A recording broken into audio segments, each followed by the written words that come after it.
titingnan ko diyan. Kaya nga, sampal yan sa House of Representatives.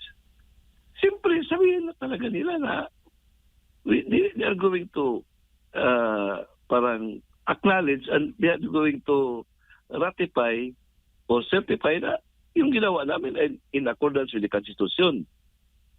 Kasi that is their sole prerogative. Meron ng exclusive power to initiate. Kaya nga, everything is all about politics. Yan ang plain and simple. This impeachment proceedings, this impeachment thing is all about politics. Opo. So in effect, para rin na dismiss ang impeachment complaint kasi paano yung second requirement na to bind hindi ka not bind the 20th House of Representatives. So mag-antay pa tayo. Opo, attorney, isa sa mga tayo. Opo. Ang naging dahilan kung bakit ibinalik yung articles of impeachment diyan sa Kamara, yung motion ni Senator Cayetano ay gustong paaksyonan nga ng Senado itong non-violation of Article 11, Section 3, Paragraph 5 of the Constitution, which provides, basahin ko lamang po, attorney, that no impeachment proceeding shall be initiated against the same official more than once within a period of 1 year, including the circumstances on the filing of the first 3 impeachment complaints. At yung pangalawa, the House of Representatives of the 20th Congress communicates to the Senate that it is willing and ready to pursue the impeachment complaint against the Vice President. Naging reasonable ho ba itong rason ng Senado, itong motion nila?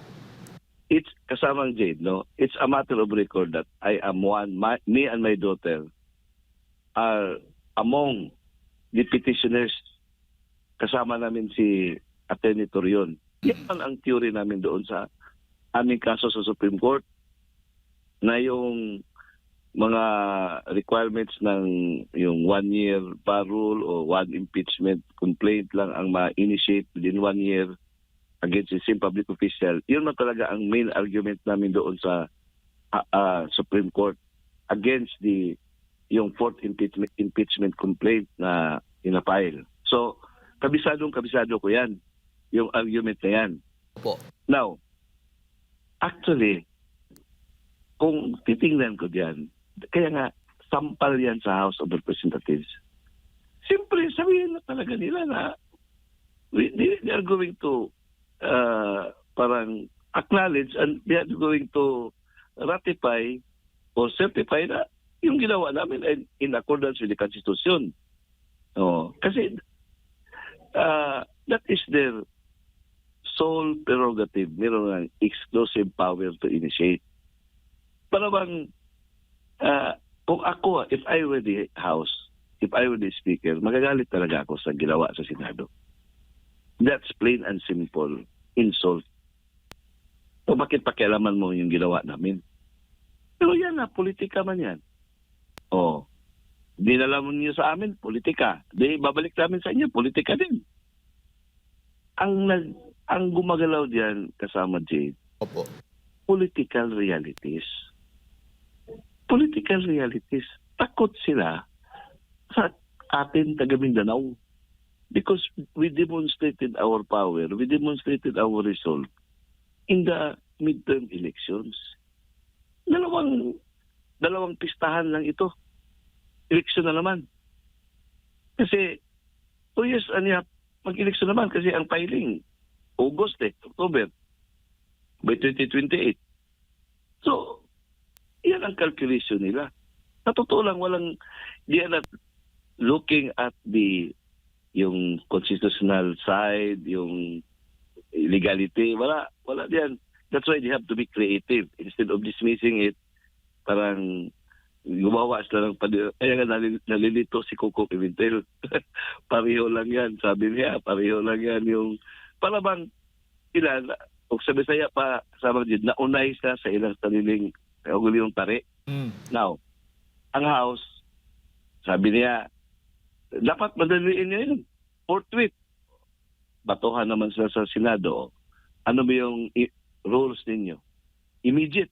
So, what did you do to that first 3 impeachment complaint? Did you act immediately na magkatabi mo yung office ni SecGen at saka office ni Speaker?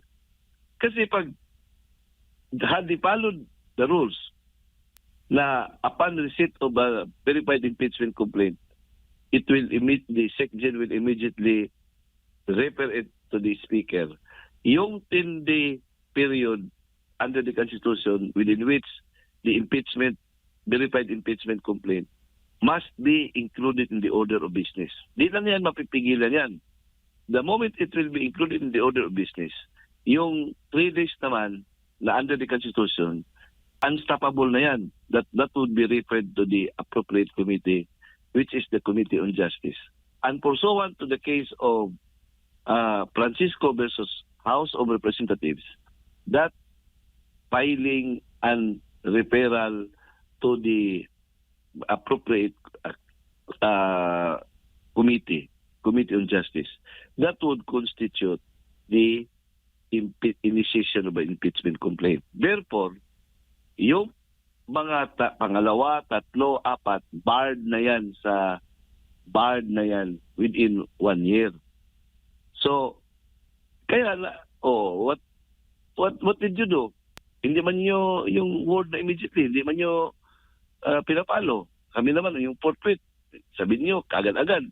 Kaya nga, politika, kasi doon din sa House, when they did it, meron din sa mga political calculation doon.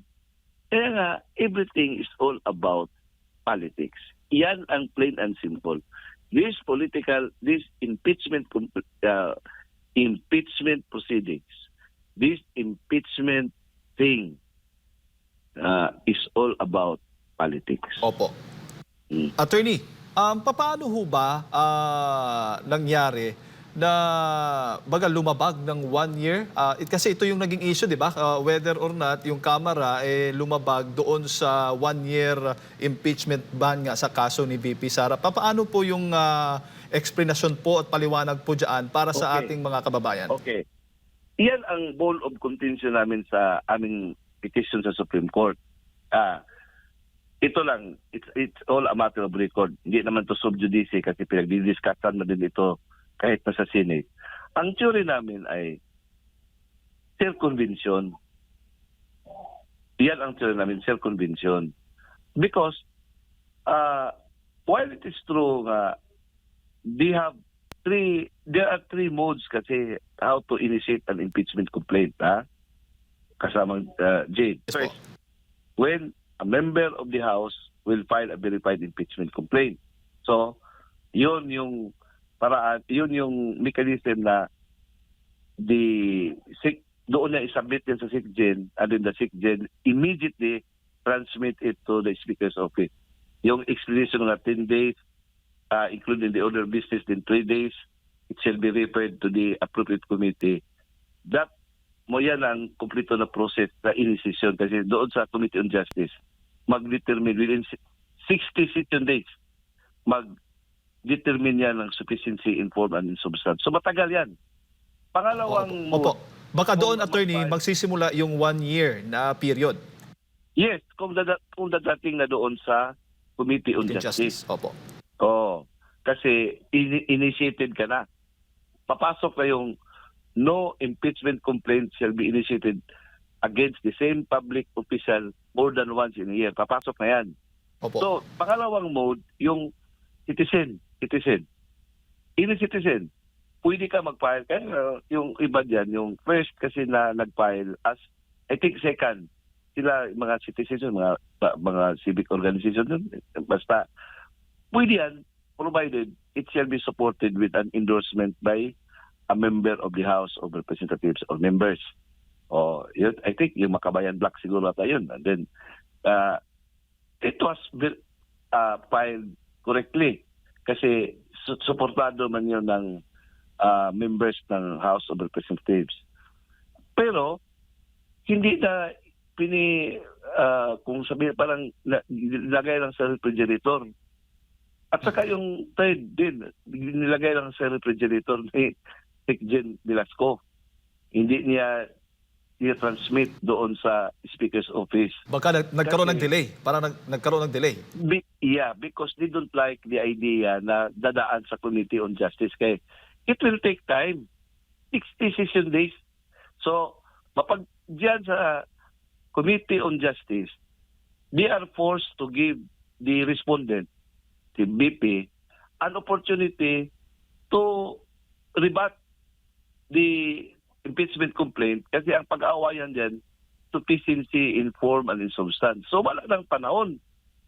Yes. So they are waiting for the third mode na under the Constitution, pag ang impeachment complaint is filed by at least 1/3 of all the members, that would automatically convert into an articles of impeachment and trial in the Senate shall forthwith proceed. Yan ang hinihintay nila. So siguro, by February, yung February na time na yan, meron na silang the political calculation pa rin yan. We cannot speak para bang di ba natin makita yung paano na discuss yan, how they arrive at that conclusion kasi I'm not part of that but I'm just watching. So siguro by that time they made a decision na ituloy natin ito kasi para ma-transmit na kagad. Now, iyan na papasok yung sinabi ni Toby Tiangco. No.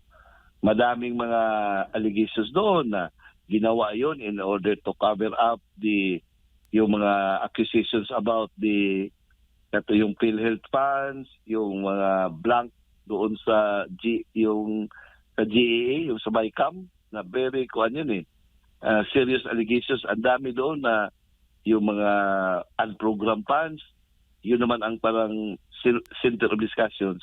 May mga analysis na they wanted to cover that up by pushing this impeachment para distraction. So kaya yan kasamang din, analysis lang natin yan. Why the fourth impeachment complaint was hurriedly and rashly done.